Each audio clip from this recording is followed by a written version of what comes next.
Well, my name is Dave Zhender. I grew up in a little town about 200 miles south of here, as we do in Michigan. That was like right here at the base of the thumb. We always carry our map with us. And I went to Michigan State, graduated in 1976. So I'm just going to give you a little bit of my professional background, then I'll tell you a little bit about my personal background, which will tie into my experience overseas. What drew me into veterinary medicine was Holsteins. Love dairy cattle. There were a lot of dairy farms down there, and after I graduated, I moved back to Frankenmuth, and I worked at the practice that mentored me. I worked there for 7 years, and the opportunity for growth there was limited. I talked to my boss, and he said, you know, you're probably always going to be the fourth man on a four-man totem pole, and I appreciated his honesty. And I looked for a job, and I ended up joining a practice that's just a few miles from here. You probably drove by it coming here, Bay Pines Veterinary Clinic. At that time, it was a 50% dairy, 50% small animal. In 1987, the government had a program that all the dairy farmers sold their farms. So all of a sudden, there were no dairy cattle left. When I was down in Frankenmuth, I did a lot of small animal as well, and my boss was very progressive. He let me buy all the bone plating equipment I wanted, which back in the 70s was pretty unusual for an average practice to have that stuff. So I developed some particularly orthopedic skills, which have really translated into that's probably my favorite thing to do is orthopedics at this point in time. My personal life, I'm a little different from just about everybody that works at Bay Pines, in that everybody there loves pets and animals, and they like people. I'm a little different. I love people, and I really like animals. Okay? There's a big difference. There really is. And I'll expand into that. There's a part of my career where I considered going overseas as a missionary and helping people in a way I thought maybe I could. When I married my wife, that was obviously not something that was ever going to happen. But I always wanted to be involved in something much bigger than myself that reached out to people. If I could at some point in my deathbed look back and say, you know, I really made the quality of life better for a lot of people, that would really be something that would be important to me. I met a young man at Michigan State in the campus in the early 70s who, long story short, ended up starting a social development institution in Amman, Jordan called Quest Scope. It's a social development program. The two things I hated in college was sociology and history. Man, I mean, I just struggled. 2.5s. I got 4 points on all the science stuff. I never had to study. But basically, a social development program, what that is an institution that works with people to make their life better. So, Questscope is primarily, our motto is the last shall be first. So we look for the most marginalized people in the Middle East. And that's who we're attracted to, and that's who we work with. Those groups primarily are street kids, women, marginalized women, particularly in very conservative Bedouin cultures. If you're a woman in a conservative Muslim Arab situation, you're in a pretty rough spot. And the other group that we spend a lot of time with is refugees. Okay? There's a lot of Palestinian refugees that moved there in 1948 and their ancestors. There were a lot of Iraqi refugees with the Gulf War, and right now we're working with a lot of Syrian refugees.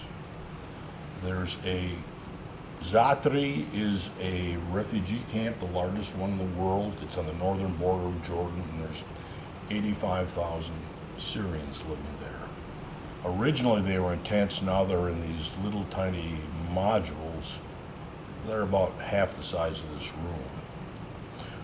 Well, our approach is pretty unique. We are not a welfare organization. What we do is we go into a community, for example, we'll go into a community of refugees and we will intermingle with them. We would say we would drink tea with them because that is, and sometimes you smoke the argila, the water pipe, the hubbly bubbly with them because this is part of the social structure over there. And you get to know them and you talk to them and say, boy, what really are the needs here?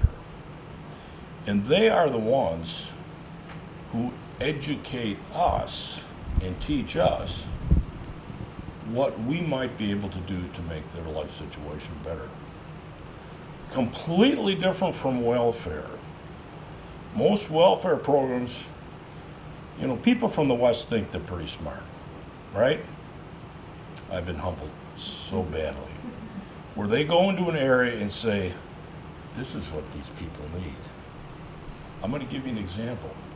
Years ago, there was a medical organization where there was a Bedouin community, and the mortality rate of the infants was 25%. 1 out of 4 babies would be dead within the first 6 months of life. So they decided, we are going to build this wonderful medical facility to help these women out, which they did, and which nobody went to. And they said, why aren't you coming? Well, it is normal to lose 1 out of 4 children. That is all they have ever known. And as alarming as that may be to us, to them it was like, this is what happens. So the medical facility closed down. All that money was spent for nothing because they never took the time to drink tea with the people and figure out what's going on. The types of programs we have, I'll just go into some of these, and then I certainly want to open it up for questions.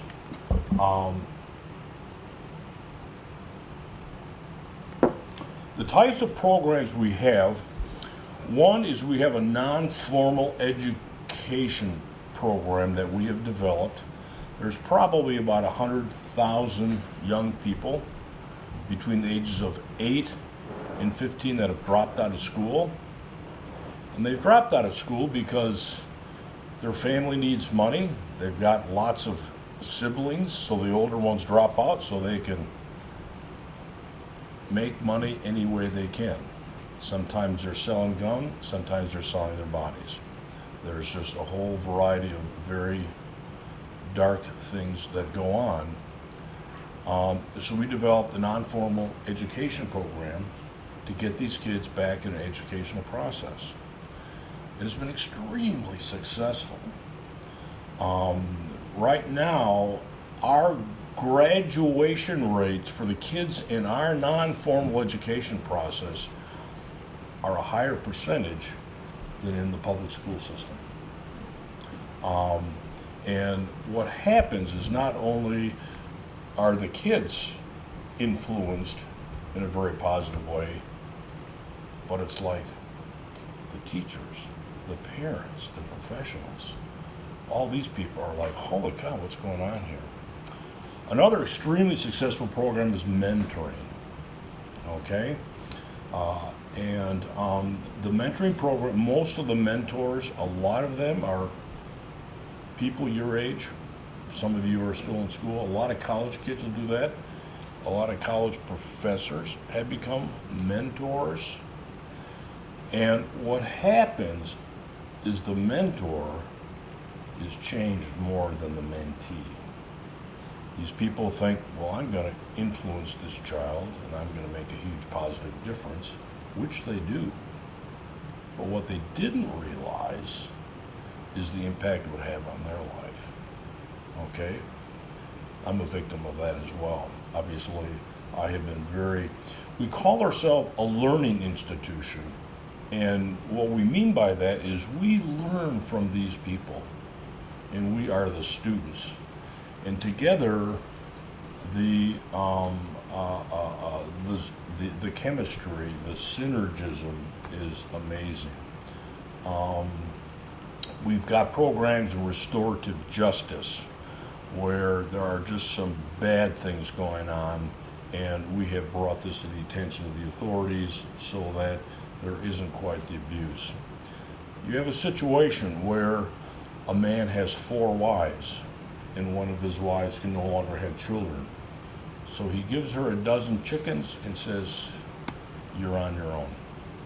That's not right. I think we can all agree there's something really wrong with that. So there's so many different areas that we're involved with.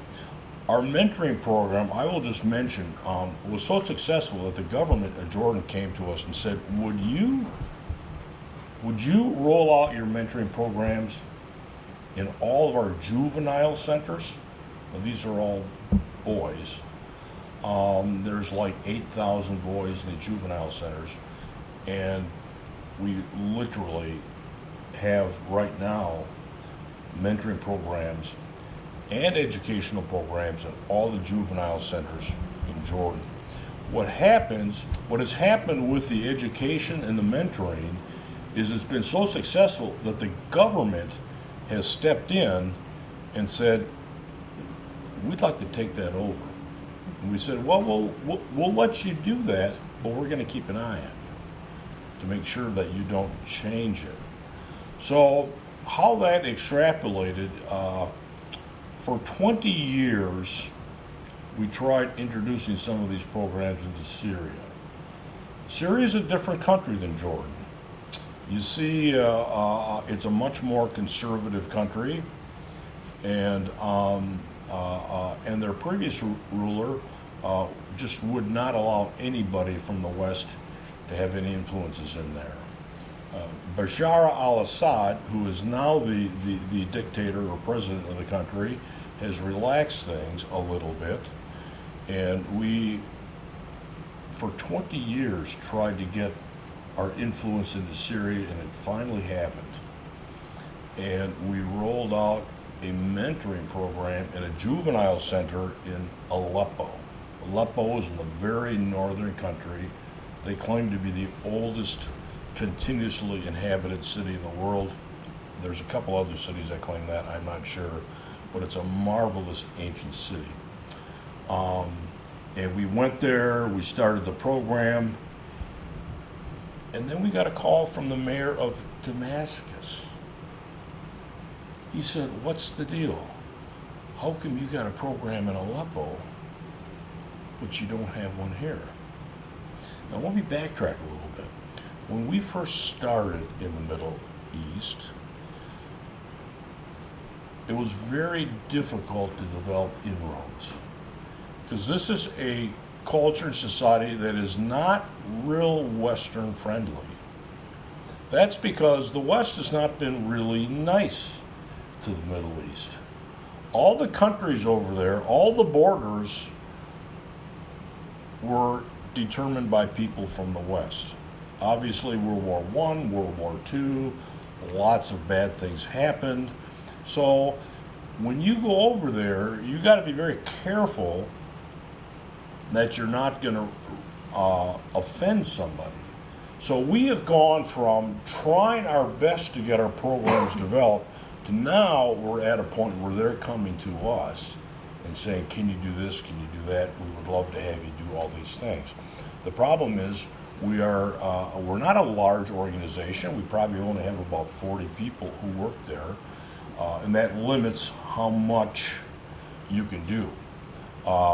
We are not going to compromise the quality of the work we do, so we can spread it out, thin it out, dilute it out, and ultimately not being as effective as we are. So, I was on the board of directors for 26 years. I've been to Jordan at least 25 times. I've been to Syria at least 15 times. Damascus is probably my favorite city that I've ever visited. The Syrians are some of the nicest and most friendly, welcoming people I've ever encountered in a foreign country. I've never been to Colombia, but it's on my list. And I'll tell you later why. But what I've discovered is that the people we're working with are a whole lot like me. I'm a father of 4 kids. I'm a husband of 1 wife. And I just really want to take really good care of my wife and my family. I think that's a pretty reasonable thing. I'm a real simple guy. I'm really simple. And the people over there, that is kind of their dream as well. You know, it's the difference is, in this country, I've had many opportunities given to me. I was fortunate. My mom and dad paid for my veterinary education. 0 debt. And that is a real blessing. Over there, a lot of these kids, they're out of school due to factors way beyond their control. So when you can hook these kids up with other professionals and opportunities, it's amazing what happens. Like I said, we're not a welfare. We don't give money to anybody. We don't have that much money. We don't own any buildings. 75% of the monies that we have are monies that come from government agencies, European Union, organizations like that, who basically we present a proposal to them for a mentoring program, and they say, yeah, we would really like to do that. So I'm going to kind of leave it there. I'm no longer on the board, but I'm still very connected. The founder and director literally is coming up here in August. Kurt Rhodes was a very interesting guy. He literally lived in the Middle East, raised his family over there. He was over there for 40 years. He now lives in Minnesota, but he still spends half of his time in Jordan. It's pretty unique because he, you don't see many people that literally move someplace and are that involved with a different, completely different group of people. So, when are you going to take me there? Because you were going to and you stood me up, remember? Well, COVID was part of that. Yeah, that's a good question. Yeah, the question is, I was planning on having my last board meeting there the March of 2020. And 2 weeks before the meeting, you know, there was the COVID thing going on, and we wisely did not travel to Amman. Had we done that, we'd have been over there for quite a while. We did a Zoom meeting, and I'm a very simple guy. When they said we're going to Zoom, I said, what the hell is Zoom? Not a clue. When I first went to Amman, Jordan, my very protective wife, who hates airplanes, said, I will let you go only if the clinic gets a fax machine so I can communicate with you. That's how old I am. There was no internet, there was none of that stuff. So we bought a fax machine, and Mary could fax things over there. So yeah, I wanted to go over there because I've developed so many friends over there. I almost call them family, for having gone over there for almost 30 years. And I'm working on that. I really I need to go back there. Jordan is a beautiful country. I mean, it literally is a country that I would go on vacation just to go on a vacation there. There's so many different things to see. I mean, nobody ever says go to Jordan, Syria particularly not. But both those countries are fabulous countries. I've often teased that when I retire, I'm going to become a Jordanian tour guide, because I have been through, you've probably heard of Petra. I've been there 8 times. And usually it's when I take somebody with me and take them to Petra, because it's one of the 8 wonders of the world. So, I want to expand upon tribalism, because we talked about how tribalism interferes with critical thinking. I gave an example. There's an article in the New York Times that started off, "I hate Michigan State." It's a woman who's writing about tribalism, and she's in Ann Arbor. She's with them, and she just talked about, the only reason I'm this way is because I'm local friends with people from Ann Arbor. It's all just about my local clique. If I moved to Wisconsin, I would hate University of Michigan, because I would be a Badger. It's all about tribalism. It's ingrained in us. Those parts of the world is heavily tribalism.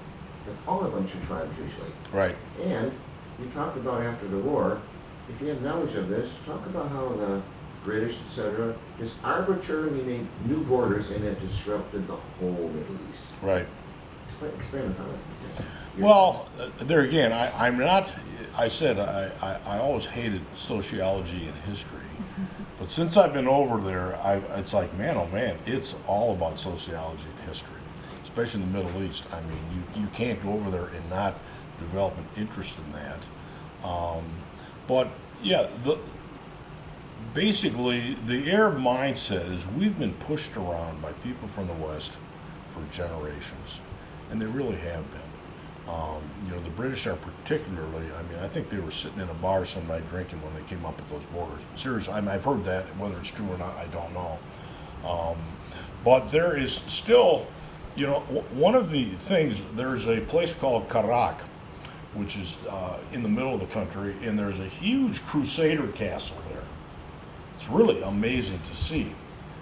And the Crusaders, again, the Crusades is basically when the Templar Knights and all these guys went in there and basically tried to kill as many Muslims as they could and take the area over.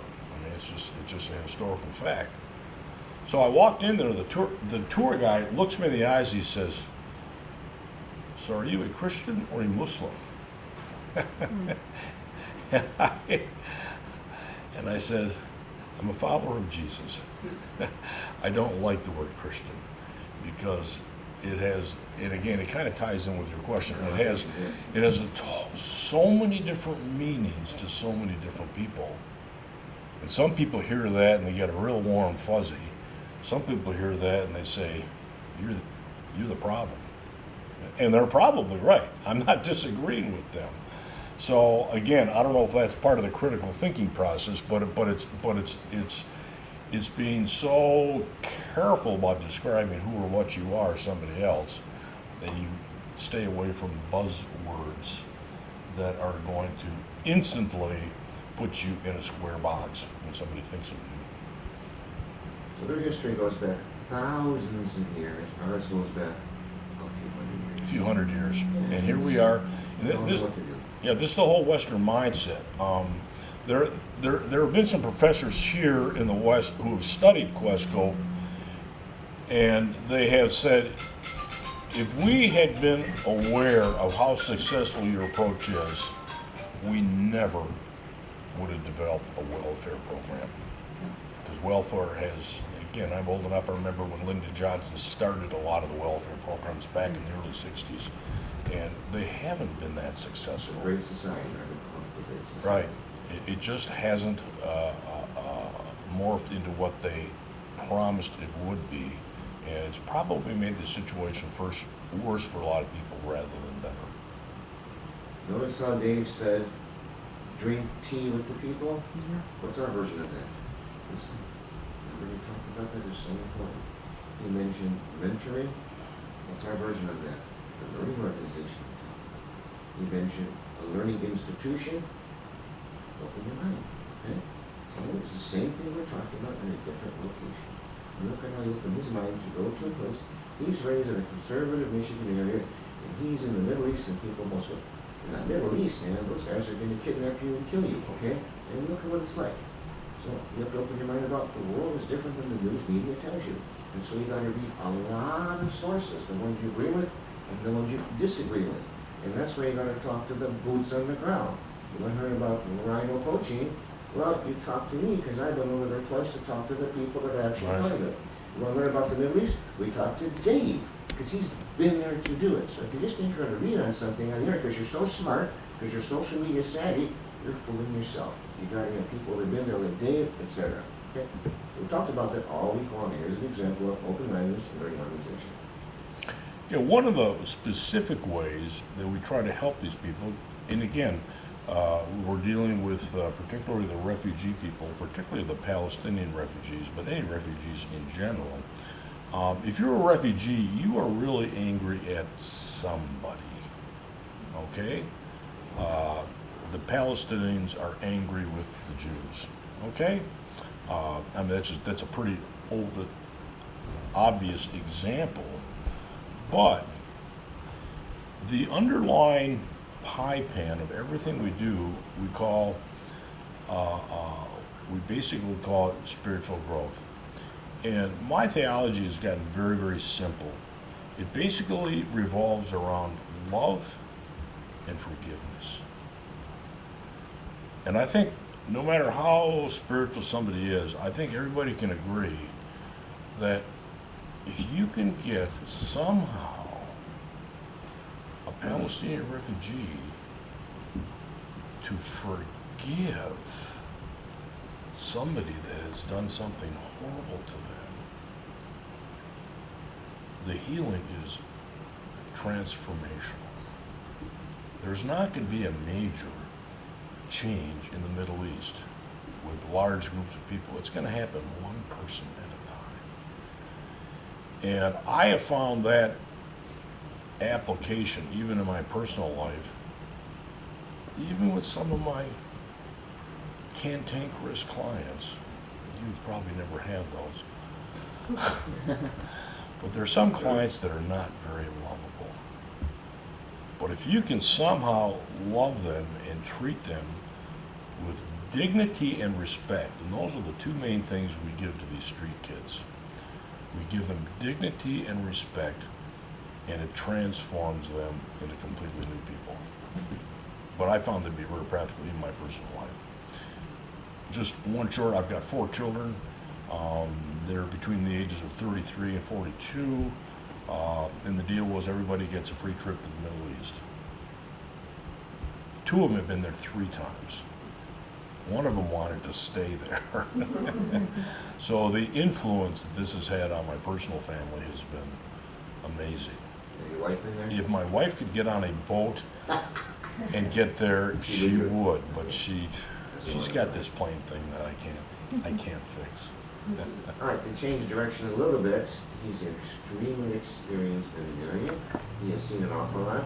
Describe how you've seen the profession change, and where do you think it might be going for these younger people getting involved? It's changed a lot.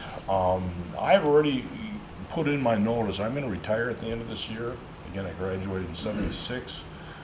My health is excellent. I've got 6 grandkids, and the stress of everyday practice is catching up with me. It just is. I mean, we are just slammed.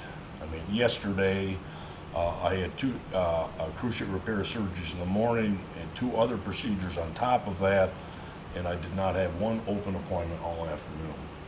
2 of those appointments are people that absolutely need half-hour appointments, and I had 15 minutes with all of them. So again, how veterinary medicine, when I graduated from Michigan State, I graduated with the mindset that you can do anything you want, okay? And again, the practice I was at, there was only one place you could refer a case you didn't know how to handle, and that was Michigan State. That was it.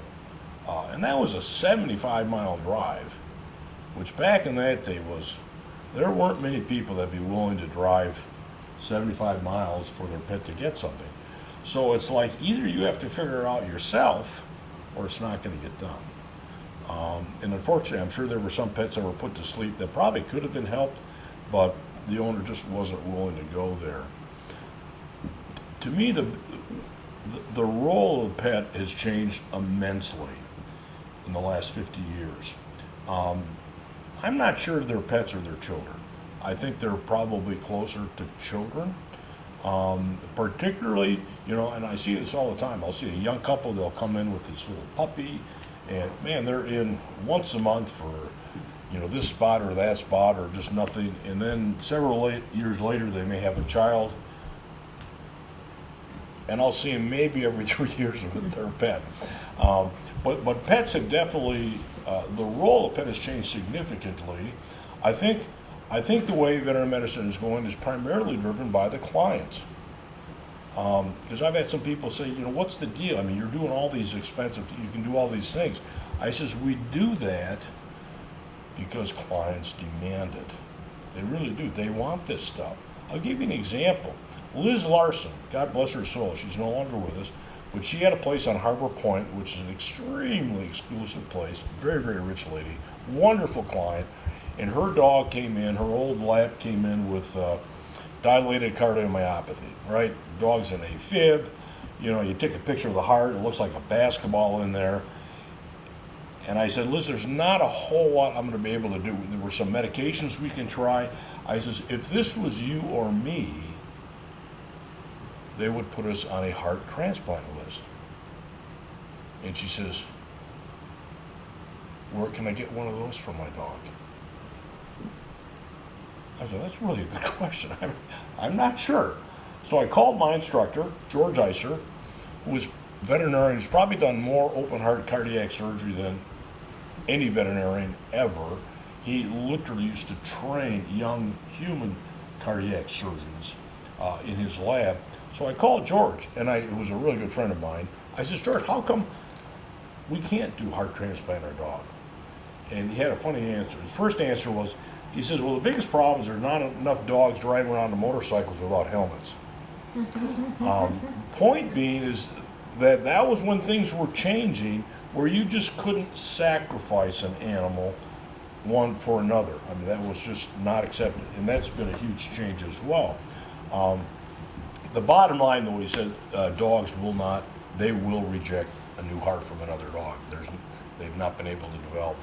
But the point being is that people are demanding this stuff, which certainly does increase the pressure level to be able to figure things out. And I've got 3 younger veterinarians. Well, I've got more than 3, but 3 particularly that are really sharp internal medicine people.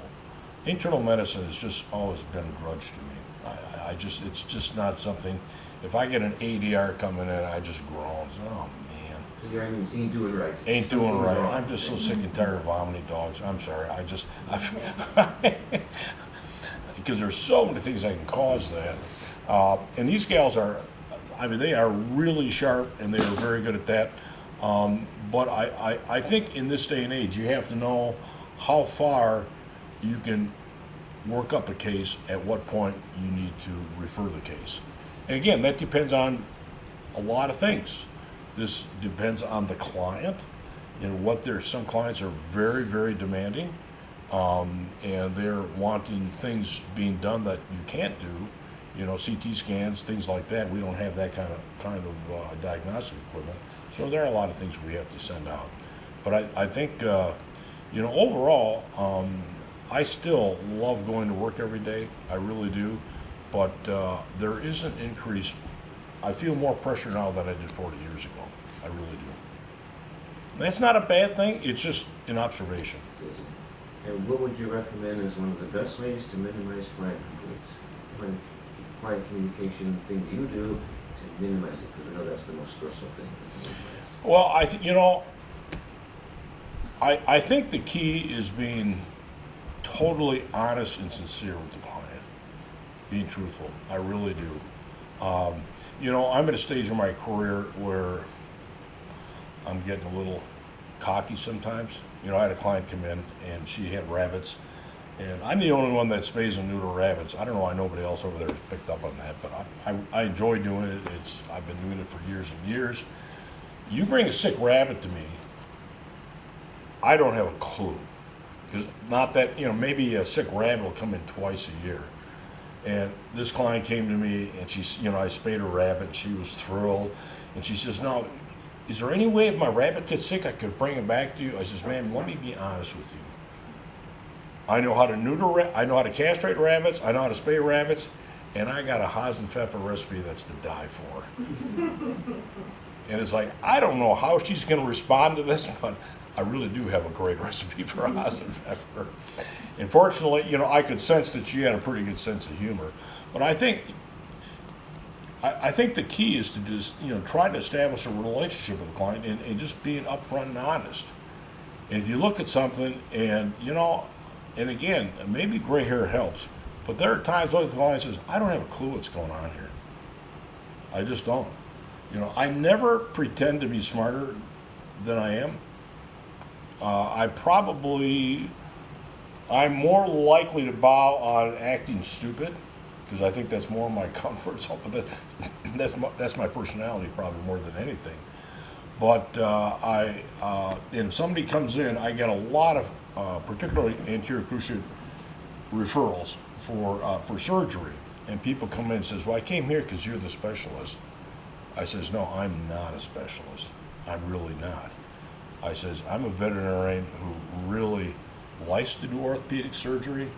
I says, but I'm more comfortable being a redneck in northern Michigan than I am a specialist. And hopefully that, you know, breaks the ice and they get to know me a little bit. So those current generation of doctors, you see quite a bit. I don't want to own a practice. Right. It's too much of a hassle. I just want to work for somebody else.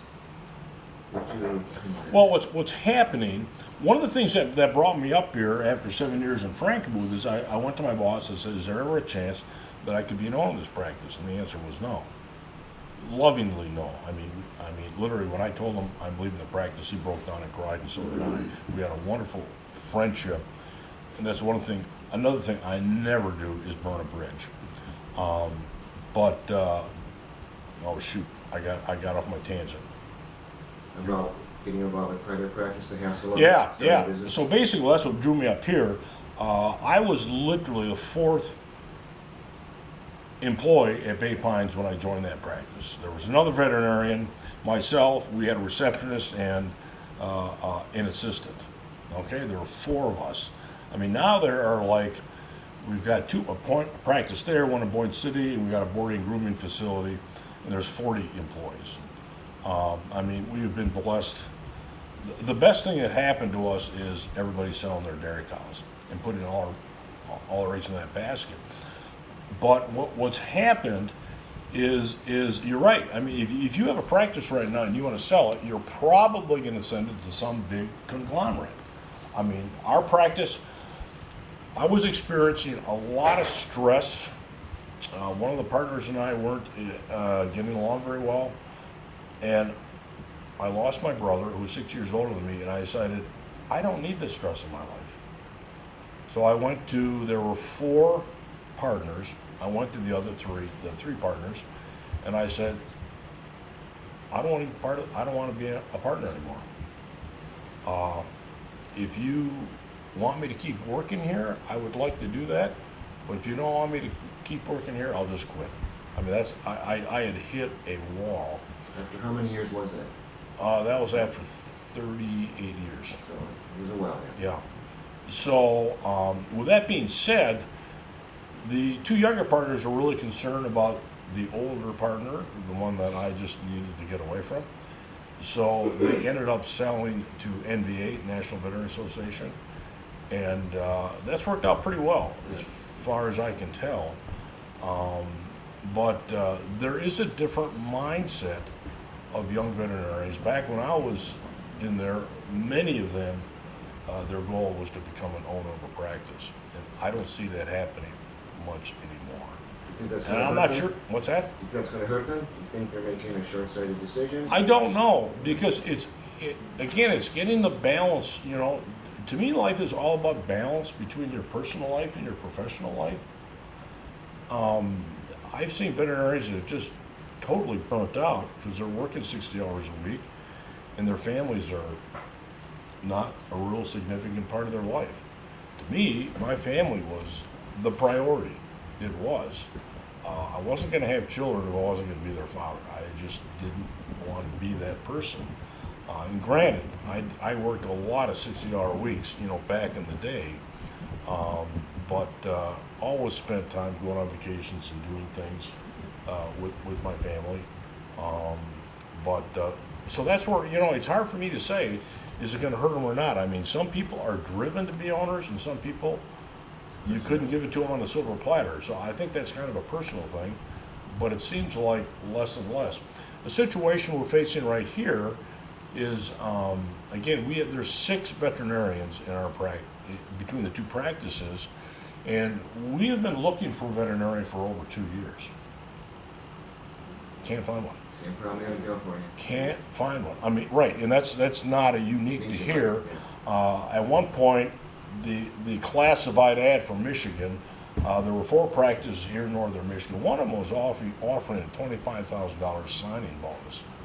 And I thought, shoot, that was an emergency practice. So for you guys that do emergency work, and this is a pretty pleasant place to live. I've traveled a lot, and there's no place I'd rather live than right here. Except Italy to drink some wine and have some fun. Yeah, I just, that's my bias, and my wife and I, we love winter. I don't downhill ski, but I do a lot of cross-country skiing, and it's all about the dogs. We take our dogs skiing with us, and our dogs are a major part of our life as well. Anybody have any questions? Why has it recently been more stressful? Part of the stress was a problem between one of the partners and me. Mm-hmm. That was a huge stress. The stress right now is we are so busy that there's no recovery time. Yeah. That's a great question, because my wife literally asked me that yesterday morning. She says, "But you always like to be really busy." I says, "I'm getting old. I'm turning 69 in a couple weeks, and that's part of it as well. I would love, and I still love going to work. And I work most of the time in the small practice in Boyne City, and there's a lot less stress down there. I really enjoy that. But when you've been working in a practice for 38 years, you develop a lot of clients who think you walk on water. You really don't, but they think you do. And it's really hard not to be there for those people, So for me, the stress is just being so busy that I have a hard time recovering from that. Same thing that they experience at work. All their complaints are sleeping because they're overwhelmed. Right, I know, They and need 5, 6, 7 hours in the emergency to be seen. Right. They're so overwhelmed. We've got a physician, you're probably familiar with this as well, but there's a medical clinic here, and one of the physicians is extremely sought after. And she was so busy, she finally, has this concierge kind of a thing where if you want to be one of her patients, you have to pay $2,000 every year just to be her patient. So, and I thought, wow, maybe I should think about it, but I could never, ethically, I could not do that as a veterinarian. That would be way out of my comfort zone. I just want to interject. Yeah. The changing world of veterinary medicine is that my partner and I, who are starting up a business, Yeah. and it's not open yet, but we have an emergency hospital. And my partner's idea is that once we get to the point where we have the space and the staffing and the scheduling to do GP, for instance, Right. we are only going to accept pets that have insurance. So Yeah. I can't see myself doing that, like paying $2,000 a year just to see, a particular doctor. But right. this point is we're going to accept pets with insurance because we are so sick of not being able to move ahead and treat pets as they need because we're constrained by money. Right. So and I see that, and that's a wonderful example of how veterinary medicine is changing. And nobody's going to stop that. I mean, these are things in motion that are going to continue in motion. And I'm not, and I don't have an opinion, is that good or is it bad? It is what it is. It is what it is. It is what it is, and I get that. I mean, when we had the COVID thing, Michigan was probably the most hardcore COVID state in the union. We could not accept any new patients or new clients during COVID, during the shutdown. So we'd have somebody who basically may have come up here to their cottage, their dog chewed on a porcupine, he's got 800 quills in his face, and we said, sorry, we can't help you out. I mean, that just about kills me. And so all of I mean, those see- patients went to emergency. Yeah, right. You see, the closest emergency clinic here, full-time emergency, is in Traverse City. That's about an 80-mile drive. That's asking a lot. Now, our clinic takes care of our clients. We have an emergency service. But even there, recently, 3 years ago, I mean, I hit the wall in that emergency thing. I said, you know what? I'm not going to work weekends, and I'm not doing any after-hour stuff. I said, I just can't handle it. And there again, I says, you can either accept that, or I'll quit. I mean, I literally was to that point, and they really wanted me to keep working, even though I'm not doing emergencies. But even the 5 remaining veterinarians, this was just a couple months ago, they're getting so many calls in the middle of the night and then they have to work a full day the next day. It's not like they're emergency veterinarians who are working from 10 till 6 or whatever, and then they go home and have a breakfast or have some time off. One of my partners, he worked a full day. He had a bitch come in with a C-section at 1:30 in the morning, and he had another one come in at 4 o'clock in the morning. I mean, now granted, that doesn't happen very often, but he was up all night, and he worked the day before, and he had to work the next day. I mean, physically and emotionally, you're going to kill yourself doing that. So now what they've done is they made a change where between 11 o'clock and 6 o'clock in the morning, anybody who calls in, they're going to refer them down to Traverse City. And people can decide if it needs to be seen that quickly, they're going to have to take it down there. And then we have a number of clients call, and they were very upset, and that's it, we're never coming back to you. And our attitude was, that's absolutely fine with us, because we're overwhelmed. We don't need, some clients, fortunately, most of them said, you know what, I get that, that makes a lot of sense. So. We have an expert in this room on emergencies. He's a urologist over here. Yeah, no, I remember He's that. taking care of that. Okay? So if you want to set up an emergency clinic in Petoskey, Harbor Springs, I know a lot of veterinarians would give you great many hugs. He's a medical doctor.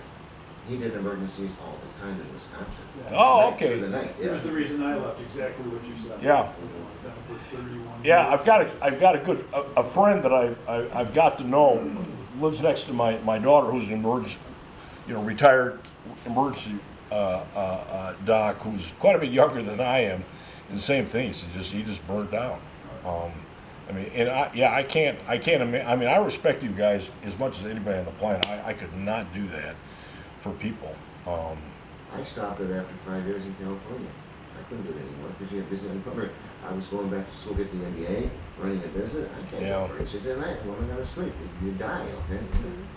Yeah, the problem up here is there just isn't enough business, I don't think, to sustain Emergencies. an emergency Yeah, clinic. it's not quite Yeah, the one in Traverse City was not well received when it first went in. It was actually started by a classmate of mine, Kevin Reeby. But once he got set up, it wasn't long before everybody was using him. Is it And up here because it's a resort community and people come up more in the summer, you think? Is that why it wouldn't sustain yeah, it? our population in summer is at least a third more than it is in the wintertime. And certainly lots of things happen. There's a lot more dogs running around, get hit by cars. There's a lot more, porcupines. And again, that's a big thing. Man, I hate porcupines, but they're all over the place. Do you think that the lack of use or the reception that they got was because it was a change in culture from what they were used to, or there just wasn't the population to support it? Traverse City. Traverse City. In Traverse City, I'm not sure what initiated that. Kevin was involved in a practice in Flint. I know a little bit about his personal story, and he went through a divorce, which was pretty traumatic. And I think he just, there were some emergency clinics starting up down there, So there was that template of experience for him. And I think, I'm guessing he just decided, you know what, I'm just gonna move to Traverse City, which is a wonderful destination, you know, to go and live in and give that a whirl. So I think that probably had a lot to do with it. But and there are clinics up here, like the Humane Society's got a veterinary clinic, and they send all of their emergencies down to Traverse City. Every one of them. They don't have anybody that'll answer the phone after 5 o'clock there. Any other questions? But I think what Carl was asking is like, what was the tension at the beginning when they were going to set up the clinic? And probably it's because like everybody thinks, oh, they are going to get our clients, and that probably was the reason why they didn't want the emergency clinic first. Well, and then part of everybody started referring because it was easier that way. you know, I think I know what you're asking, but there seems to be one of the positive things I've seen in veterinary medicine is when I started, I worked in a practice in Frankenmuth, and there was another practice in the same building, and they hated each other. That's how old I am. Honest to God, there were two entrances that were just like these doors here going out on the deck. One was Burdigan Luring, one was Engel Veterinary Clinic, and it wasn't that big of a building, and they shared the same surgery room and the kennel, and my boss and the head Engel, they hated each other. I mean, it was like, what is going on here? So there was a lot of competition back then, you know. I don't see that. I think everybody's so busy up here that we don't see that. And I think that's what happened with the emergency clinic. I think eventually people realized that, you know what, we're so busy, you know, not having to go into the clinic at midnight, you know, maybe we can get, you know, and part of that I think is a generational thing, because interesting, my very best friend, who was a roommate and classmate from vet school, ended up working at the Engel Veterinary Clinic while I was at the other one. Now, at that point, we had separate buildings, but, you know, my boss was a little uncomfortable with me hanging out with my friend Tom because he was, you know, worked with the enemy. Well, that didn't make any difference at all. I mean, we have been brothers all along. So part of that is generational. You know, I don't think there's that much competition. I don't, even up here, ever since I moved up here, there are several veterinary clinics up here. I love all the veterinarians up here. And if I have a client that comes in and says, you know, I came here because you know, that Dr. Smith, I went to him, and when they start bad mouthing, I says, stop right there. I know Dr. Smith, he's a friend of mine. I think he's an outstanding veterinarian. I don't want to hear what you have to say. I mean, I will literally stick up for him or her, whatever the case is, and it shuts those people right down. And if they don't like me, fine. I don't care. I'm not going to cater to that kind of. Yeah, very important point. If you Just- weren't there in that office call to see what transpired, I just think, well, you're here now, we'll take care of you. That's all I say, the same thing every time. Never make a comment, because remember, Yeah. they have their story to the client, they're telling you part of the story, you're not getting the full part of the story. Now, what are you going to do with your free time when you retire next year? I'm not sure. I've sat down with several people, and the advice I'm getting from everybody is don't make any major decisions the first year. Just sit back and see how things go. And you and I may need to talk a little bit later.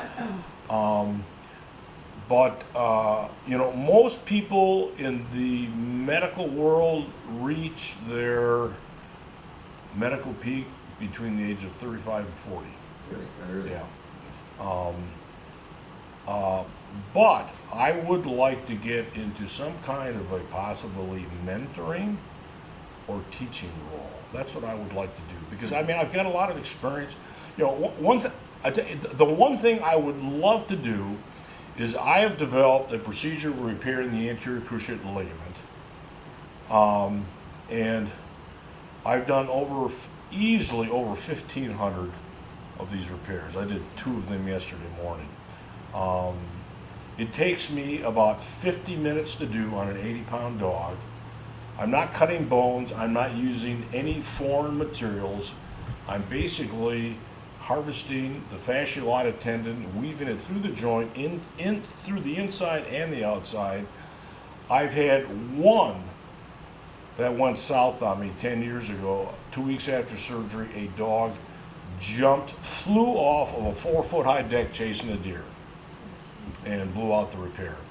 So I That's an referred idea it. for you then. So I referred it down to a specialty clinic who did a TPLO, and the dog did fine. I would love to somehow share that procedure with veterinarians. I can tell you who. Dr. Kennedy, she's a great soft tissue surgeon. Really? But doesn't No. know orthopedics. Come out to California and show them. See, this is I would be with you too. I don't like orthopedics. Like I was have trained like experience in kind it. of, but soft tissue I will do it. Yeah. Well, the beauty of this procedure is you don't have to be a board-certified orthopedic person to do it. You know, if you have a person that's got any soft tissue skills and an interest in it, it's very doable. We would totally. Like I said, I had a 40-pound Brittany that I did yesterday. It took me 40 minutes, and I took my time. And that dog is going to turn out beautiful. I just know it. But it's what I found, I mean, I've sent my procedure to AVMA, orthopedic societies, veterinary orthopedic societies, blah, blah, blah, and nobody is interested in promoting somebody else's procedure. That is what I have found out. And I just, you know, like I said, I've got 3 letters after my name, D, V, and M. You know, and most people I'm talking to have got an alphabet after their name. And I'm sure they're very proud of it. They should be. You know, I've never been an academia person. Is there a hardware alternative, a mesh or something that also exists for some? You know, there's a number of procedures for repairing anterior cruciate ligaments, and you know, and again, I'm so relaxed at the stage of my career. You know, people say, well, what procedure do you do? And can I find it on the internet? I says, no, you're not going to find it on the internet. I said, that's because I developed it myself. And so you're not going to find it any place. I do have a little plastic model with umbilical tape where I kind of demonstrate, you know, what I do. It hasn't happened in a long time. Every once in a while, somebody else will say, I really want that TPLO. And I know a number of surgeons that do very good TPLOs. But, you know, again, it takes me less than an hour to do it. I'm doing it, I know, for half of the cost. Yes. That's because the guys who do TPLOs, it usually takes about a 3-hour procedure. Oh, yeah. I mean, these are the guys that are really good at it.